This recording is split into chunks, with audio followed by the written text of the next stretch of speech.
These issues are so complicated. There's 1,000 different reasons why. This was the original vision. So from the vision of what this was to what we got today, it's shifted. It's made to look presentable and embracing, transparent even in some cases. There's nothing in my mind that would have said a grocery store door would be on that corner of Main and North Boulevard. David, scroll down. I saw a picture that I have to bring back up, and then I'll stop beating the dead horse. But I really want to talk about this with you, Mr. Publix. Moore, because look, Yes. I am a quality driven person, Yes. especially when it comes to this city. And we've had so many conversations on the show about why things the way they are regarding every issue, regarding transportation, affordable housing, whatever it is. Yes. These issues are so complicated. It's so much more than, oh, that's a good design. Why didn't they do that? There's 1,000 different reasons why. But look at this picture right here that's on the Tampa Housing Authority website, right? That describes, for people just listening, a storefront entrance on the main street. Look, you can see the pedestrians, you can see the cars. This was the original vision. I mean, this says right here, a national grocery store will be on lot T5.2 within the 120-acre West Riverfront. So from the vision of what this was to what we got today, it's shifted. In my head, well, actually, that's not a storefront, is it? Yeah, I was gonna correct you on that, but yeah, that's just the vision. And once again, Well, it's made to look like a storefront. well, no, it's made to look activated. It's made to look, presentable and embracing, transparent even in some cases, right? Windows. But we certainly at this stage didn't know where the door to the grocery store would be. We know we wanted to have a grocery store there. There's nothing in my mind that would have said a grocery store door would be on that corner of Main and Rome, or Main and North Boulevard. That is a street corner. That is an intersection, right? Groceries, people come in and out with carts, Right. right? Kids pushing kids and, groceries. And you've got to have, the design The practicality of it to all. where you can get back Sure. to your car or get to, your home, facing homes or facing cars. And so this corner is not depicting an entry. It sure on as the hell look corner. like it, though. No, that's art. That's public art. Exit that out, David.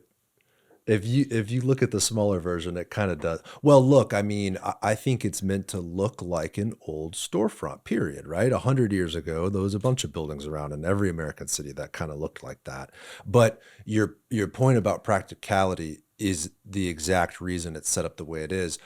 I guess my question is, like, could you include a smaller entrance, a separate entrance where kids from UT, kids from Blake High School, people enjoying Julian Lane Park can go and grab a water?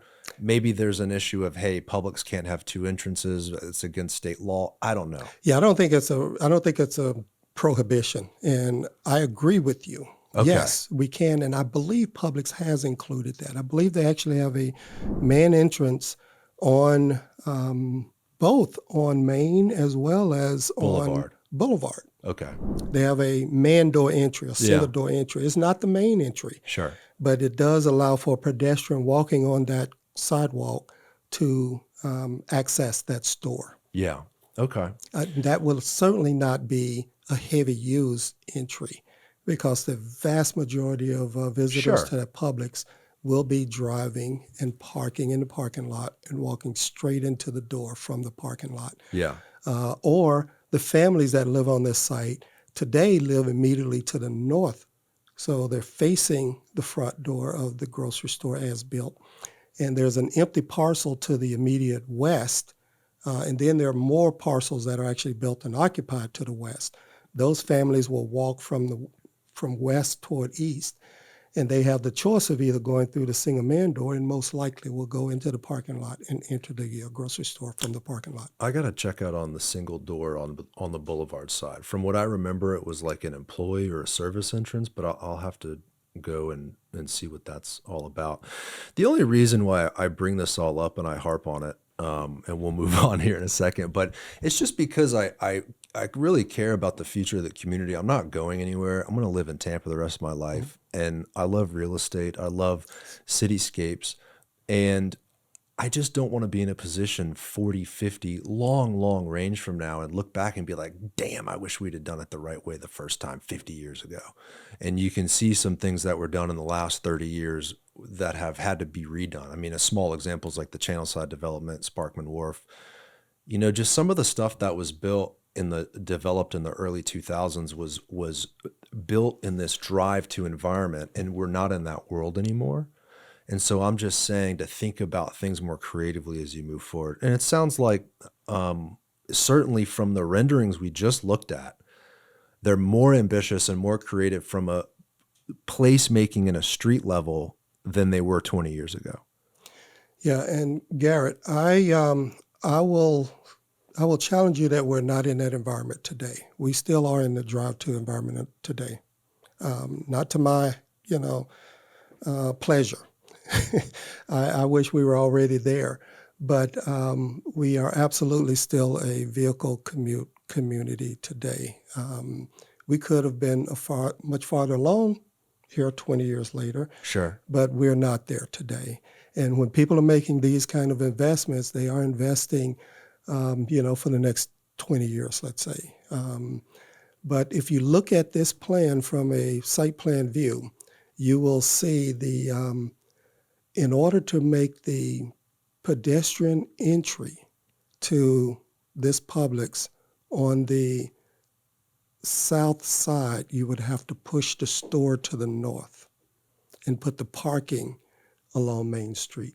Like a traditional Publix. Yeah, but I would make the argument that that's a worse, neighborhood scale than putting the building on the frontage. Up to the sidewalk. Right, and I you agree. hide the parking behind the building. Yeah. So had you moved this building to the north and made the back of house toward our market rate buildings, horrible planning, but that's what it would have resulted in, truck loading all, to the north side, parking in front to the south of the building, and you would have a sea of parking on Main Street. And that is not what you want with an urban design plan like this. You want the parking behind the building or incorporated within the building. And that's exactly what we've actually achieved as our outcome here at West River, as well as at Encore. Yeah, I totally agree. I mean, it would have been a worse scenario to build it in the true traditional way, which is the parking lot in the front, not the back. But if you look at the way Water Street is developed, it's all supposed to be pedestrian oriented. And even they have had challenges with parking. I mean, they're going to be building another parking garage, right? So it does show you that it sounds like both you and I advocate for. We're just not there yet.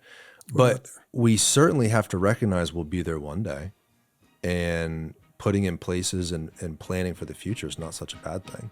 Hey guys, if you want to watch the full episode of this clip, click right here. Make sure to subscribe by clicking right here. Thank you for watching.